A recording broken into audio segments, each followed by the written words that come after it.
ಏನಿಲ್ಲ ನೀವು ಒಂದೇ ಒಂದು ಎರಡು ಫೋಟೋಸ್ ಜಾಸ್ತಿ ಹೋಗೋಲ್ಲ, 2 ನಿಮಿಷ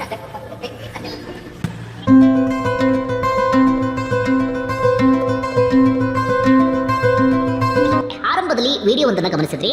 ಈ ವಿಡಿಯೋ ಓರ್ವ ಯುವತಿಯ ಪ್ರಾಣವನ್ನೇ ಬಲಿ ತೆಗೆದುಕೊಂಡಿದೆ. ನಂಬೋದಕ್ಕೆ ಸ್ವಲ್ಪ ಕಷ್ಟ ಆದರೂ ಕೂಡ ನಂಬಲೇಬೇಕಾದಂತ ಸಂಗತಿ. ಜಾಗೃತಿ ಮೂಡಿಸುವಂತ ವಿಡಿಯೋ ಅಂತ ಭಾವಿಸಿ, ಯಾಕಂದ್ರೆ ಈಗಿನ ಯಂಗ್ ಜನರೇಷನ್ ಮನಸ್ಥಿತಿಯನ್ನ ಅರ್ಥ ಮಾಡ್ಕೊಳ್ಳೋದು ಬಹಳನೇ ಕಷ್ಟ. ಹೀಗಾಗಿ ನಿಮ್ಮ ಮಕ್ಕಳ ಬಗ್ಗೆ ಪೋಷಕರು ಅದೆಷ್ಟೇ ಎಚ್ಚರಿಕೆಯಿಂದ ಇದ್ರೂ ಕೂಡ ಸಾಲದು. ನಿಮ್ಮ ಮಕ್ಕಳು ಏನ್ ಮಾಡ್ತಿದ್ದಾರೆ, ಯಾರ ಸಹವಾಸದಲ್ಲಿದ್ದಾರೆ, ದಯವಿಟ್ಟು ಅದರ ಬಗ್ಗೆ ತಿಳ್ಕೊಳ್ಳಿ. ಇಲ್ಲ ಅಂತಾದ್ರೆ ನಿಮ್ಮ ಮಕ್ಕಳು ನಿಮ್ಮ ಕೈ ತಪ್ಪಿ ಹೋಗುವಂತ ಸಾಧ್ಯತೆ ಇರುತ್ತೆ. ಅದು ಕೂಡ ಸಣ್ಣ ಸಣ್ಣ ಕಾರಣಗಳಿಗಾಗಿ.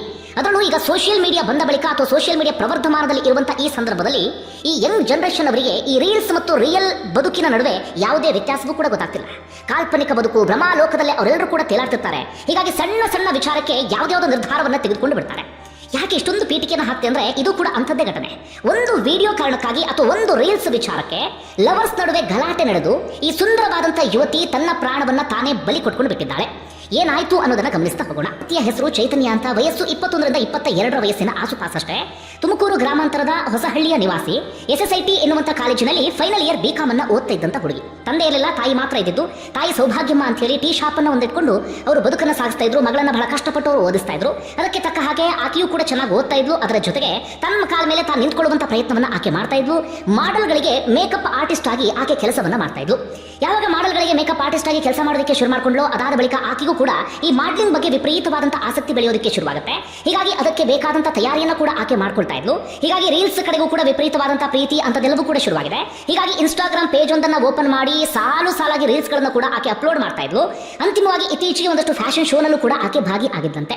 ಒಟ್ಟಾರೆಯಾಗಿ ಭವಿಷ್ಯದ ಬಗ್ಗೆ ಸುಂದರವಾದಂತಹ ಕನಸನ್ನ ಕಾಣ್ತಿದ್ದಂತಹ ಯುವತಿ ಮಗಳ ಆಸೆಯನ್ನ ನೆರವೇರಿಸಬೇಕು ಅಥವಾ ಮಗಳ ಆಸೆಗೆ ಅಡ್ಡಿ ಬರಬಾರದು ಎನ್ನುವ ಕಾರಣಕ್ಕಾಗಿ ಈ ಮಾಡ್ಲಿಂಗು, ರೀಲ್ಸು ಎಲ್ಲದಕ್ಕೂ ಕೂಡ ತಾಯಿಯು ಕೂಡ ಬೆಂಬಲವಾಗಿ ನಿಂತ್ಕೊಂಡಿದ್ರಂತೆ. ಅಂದ್ರೆ ಏನೋ ಒಂದು ಕನಸನ್ನ ಕಾಣ್ತಿದ್ದಾಳೆ, ಆ ಕನಸನ್ನ ಆಕೆ ರೀಚ್ ಆಗಲಿ ಎನ್ನುವಂತ ಒಂದೇ ಒಂದು ಉದ್ದೇಶದ ಕಾರಣಕ್ಕಾಗಿ. ಇದರ ನಡುವೆ ಏನಾಗಿದೆ ಅಂದ್ರೆ, ವಿಜಯ್ ಕುಮಾರ್ ಎನ್ನುವಂತಹ ಯುವಕ, ಆತ ಡ್ರೈವರ್ ಆಗಿ ಕೆಲಸವನ್ನ ಮಾಡ್ತಾ ಇದ್ದ. ಆತ ಈ ಹೊಸಹಳ್ಳಿಯ ಪಕ್ಕದಲ್ಲಿ ಒಂದು ರಾಮೇನಹಳ್ಳಿ ಅಂತಿದೆ, ಆ ಭಾಗದವನು.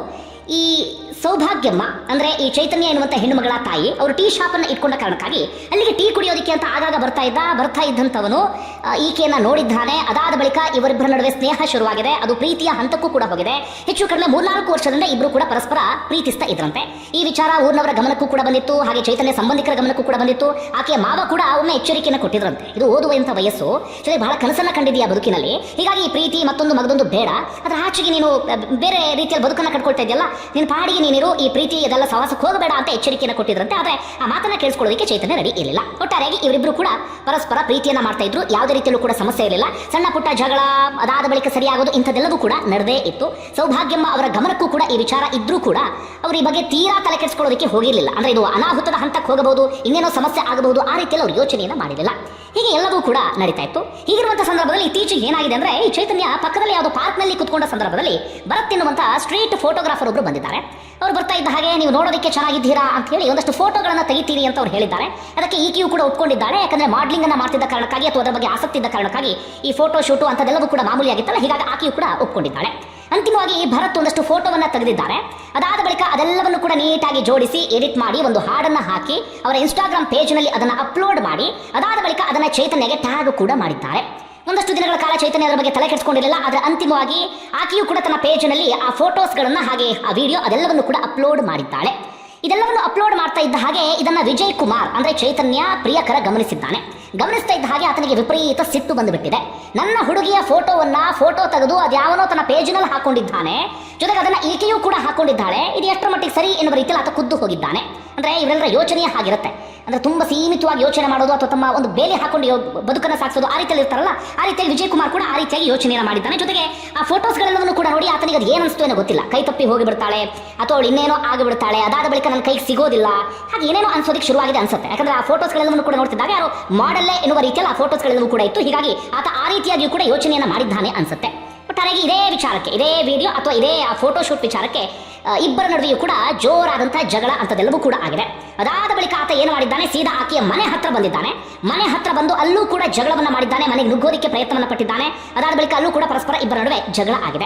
ಅದಾದ ಬಳಿಕ ಈತ ವಾಪಸ್ ಬರ್ತಾ ಇದ್ದ ಹಾಗೆ ಚೈತನ್ಯ ಈತನಿಗೆ ಫೋನ್ ಮಾಡಿ, ಇಲ್ಲ ನನಗೆ ನಿನ್ನ ಈ ಜಗಳ ಇದೆಲ್ಲವನ್ನು ಕೂಡ ಸಹಿಸಿಕೊಳ್ಳೋದಕ್ಕೆ ಸಾಧ್ಯ ಆಗ್ತಿಲ್ಲ, ನಾನು ನನ್ನ ಪ್ರಾಣವನ್ನ ಕಳ್ಕೊಳ್ತೇನೆ ಅಂತ ಆಕೆ ಹೆದರಿಸಿದ್ದಾಳೆ. ಈತನಿಗೂ ಕೂಡ ಆತಂಕ ಶುರುವಾಗಿದೆ. ಅದಾದ ಬಳಿಕ ಪದೇ ಪದೇ ಫೋನ್ ಮಾಡೋದಕ್ಕೆ ಪ್ರಯತ್ನವನ್ನು ಪಟ್ಟಿದ್ದಾನೆ. ಫೋನ್ ಸ್ವಿಚ್ ಆಫ್ ಆಗಿದೆ ಅಥವಾ ಫೋನ್ ರೀಚ್ ಆಗಿಲ್ಲ. ಆಗ ಆತನಿಗೆ ಭಯ ಶುರುವಾಗಿದೆ. ಸೀದಾ ಮತ್ತೊಮ್ಮೆ ಆ ಹುಡುಗಿಯ ಮನೆ ಹತ್ರ ಬಂದಿದ್ದಾನೆ. ಅಲ್ಲಿ ಬೊಬ್ಬೆ ಹೊಡೆಯೋದಕ್ಕೆ ಶುರು ಮಾಡಿದ್ದಾನೆ. ಆ ಹುಡುಗಿಯ ತಾಯಿ ಎಲ್ಲರಿಗೂ ಕೂಡ ವಿಚಾರವನ್ನು ತಿಳಿಸಿದ್ದಾನೆ. ಆಕೆ ಪ್ರಾಣವನ್ನ ಕಳ್ಕೊಳ್ಳೋಕೆ ಹೋಗ್ತಿದ್ದಾಳೆ ಅಥವಾ ಪ್ರಾಣವನ್ನು ಕಳ್ಕೊಂಡಿರಬಹುದು ಎನ್ನುವ ರೀತಿಯಲ್ಲಿ. ಅದಾದ ಬಳಿಕ ಬಾಗಿಲು ಒಡೆದು ನೋಡಿದಂತಹ ಸಂದರ್ಭದಲ್ಲಿ ಆಕೆಯ ದೇಹ ನೇಣು ಬಿಗಿದಂತ ಸ್ಥಿತಿಯಲ್ಲ ಪತ್ತೆಯಾಗಿದೆ. ಯಾರಾದ್ರೂ ನಂಬೋದಕ್ಕೆ ಸಾಧ್ಯ ಆಗುತ್ತೆ ಹೇಳಿ? ಈ ಸಿಲ್ಲಿ ಕಾರಣಗಳಿಗಾಗಿ ಆಕೆ ಪ್ರಾಣವನ್ನ ಕಳ್ಕೊಂಡು ಬಿಟ್ಲು ಅಥವಾ ಸಣ್ಣ ವಿಚಾರಕ್ಕೆ ಸಂಬಂಧಪಟ್ಟ ಹಾಗೆ ಆಕೆ ದುರಂತ ಅಂತ್ಯವನ್ನ ಕಂಡ್ಲು ಅಂದ್ರೆ ನಂಬೋದಕ್ಕೆ ಸಾಧ್ಯ ಆಗುತ್ತೆ. ಆದ್ರೆ ನಂಬಲೇಬೇಕಾಗಿರುವಂತಹ ವಿಚಾರ ಇದು. ಯಾಕೆ ಈ ವಿಚಾರವನ್ನು ನಾನು ನಿಮ್ಮ ಮುಂದೆ ಇಟ್ಟೆ ಅಂದ್ರೆ, ಇಂತಹ ಘಟನೆಗಳ ಸಂಖ್ಯೆ ಇತ್ತೀಚೆಗೆ ಜಾಸ್ತಿ ಆಗೋದಕ್ಕೆ ಶುರುವಾಗಿದೆ. ರೀಲ್ಸು ರಿಯಲ್ ಬದುಕಿನ ನಡುವೆ ಯಾವ ವ್ಯತ್ಯಾಸವೂ ಕೂಡ ಇವರಿಗೆ ಗೊತ್ತಾಗ್ತಿಲ್ಲ. ಯಾವುದೋ ಭ್ರಮಾಲೋಕ, ಯಾವುದೋ ಕಾಲ್ಪನಿಕ ಲೋಕ. ಸಣ್ಣ ಸಣ್ಣ ವಿಚಾರಕ್ಕೆ ಅದು ಯಾವ್ಯಾವ ಹಂತಕ್ಕೆ ಹೋಗಿ ಕೊನೆಗೆ ಪ್ರಾಣವನ್ನ ಕಳ್ಕೊಳ್ಳುವ ಹಂತಕ್ಕೆ ಹೋಗ್ತಾರೆ. ಈಕೆಗೆ ಏನು ಕೂಡ ಕಡಿಮೆ ಆಗಿರಲಿಲ್ಲ. ತಾಯಿ ಪಾಪ ಬಹಳ ಕಷ್ಟಪಟ್ಟು ಕೆಲಸ ಮಾಡಿ ಆಕೆಯನ್ನು ಸಾಕ್ತಾ ಇದ್ರು. ಆಕೆ ಕೂಡ ಚೆನ್ನಾಗಿ ಓದ್ತಾ ಇದ್ಲು, ತನ್ನ ಕಾಲ ಮೇಲೆ ತಾನು ನಿಂತ್ಕೊಂಡಿದ್ಲು, ಕೆಲಸ ಮಾಡ್ತಾ ಇದ್ಲು. ಓದುವ ಸಂದರ್ಭದಲ್ಲೇ ಭವಿಷ್ಯದ ಬಗ್ಗೆ ನೂರಾರು ಕನಸನ್ನ ಕಂಡಿದ್ಲು, ಅದಕ್ಕೆ ಬೇಕಾದಂತ ತಯಾರಿ ಎಲ್ಲವನ್ನೂ ಕೂಡ ಮಾಡ್ಕೊಳ್ತಾ ಇದ್ಲು. ಆದರೆ ಅದರ ನಡುವೆ ಬಂದಂತ ಈ ಪ್ರೀತಿ, ಪ್ರೇಮ, ಮತ್ತೊಂದು ಮಗದೊಂದು ಆಕೆಯ ಬದುಕು ಈ ಹಂತಕ್ಕೆ ಹೋಗುವ ರೀತಿಯಲ್ಲಾಗಿದೆ. ಬಂಧುಗಳೇ, ಆ ಕಾರಣಕ್ಕಾಗಿ ಹೇಳೋದು, ದಯವಿಟ್ಟು ಪೋಷಕರು ಆದಷ್ಟು ನಿಮ್ಮ ಮಕ್ಕಳ ಬಗ್ಗೆ ಎಚ್ಚರಿಕೆಯನ್ನು ವಹಿಸಿ.